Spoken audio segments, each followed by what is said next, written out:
The World Cup is completely unforgiving. It is a one-month, high-pressure crucible where nations carry lifelong dreams. Players step onto the pitch knowing that a single 90-minute window can define an entire generation. While the global media fixates on traditional footballing powerhouses, the actual fabric of this tournament is woven much earlier. The knockout rounds provide the final spectacle, but the true identity of a World Cup is forged right here in the group stages. Today, we are putting 4 specific nations under the microscope: the United States, Australia, Scotland, and Morocco. We will break down 2 fascinating clashes: the United States against Australia and Scotland against Morocco. By dissecting these games, we can see exactly how player chemistry and contrasting styles of play determine who advances. Predicting a World Cup match requires looking right past individual talent.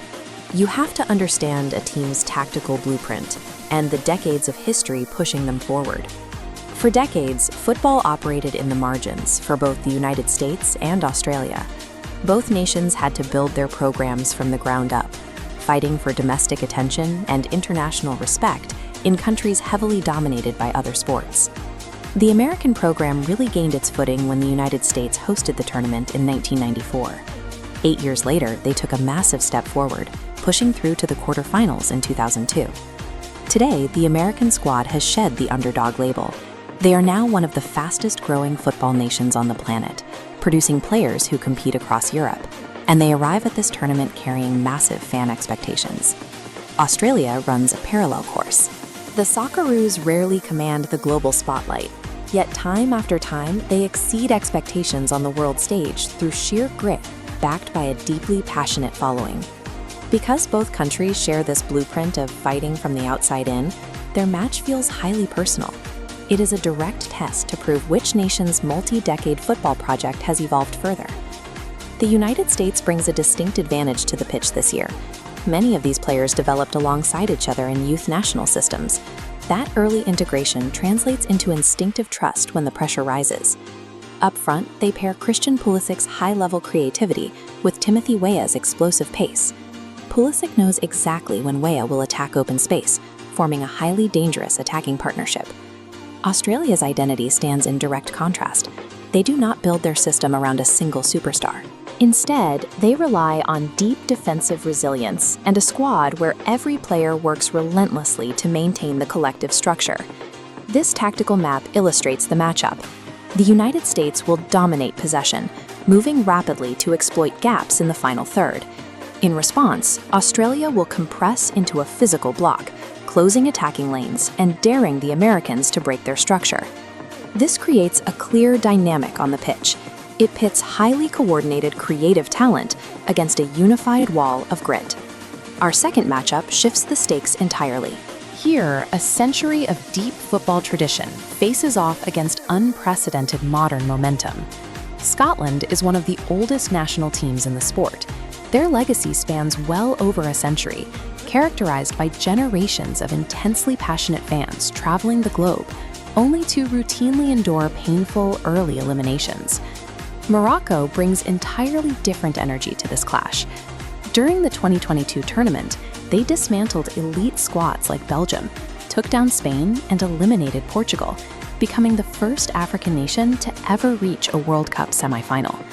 That deep run forged a unique bond within the team. They integrated players from diverse backgrounds and fused them into a single, cohesive technical unit. The narrative weight here is massive. Scotland is trying to shed decades of accumulated desperation, while Morocco relies on the fearless momentum of a modern contender.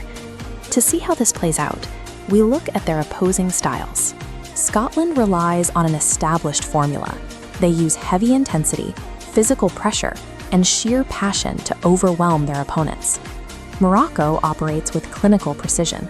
They blend strict tactical discipline with highly technical ball movement, frustrating teams before striking on the counter.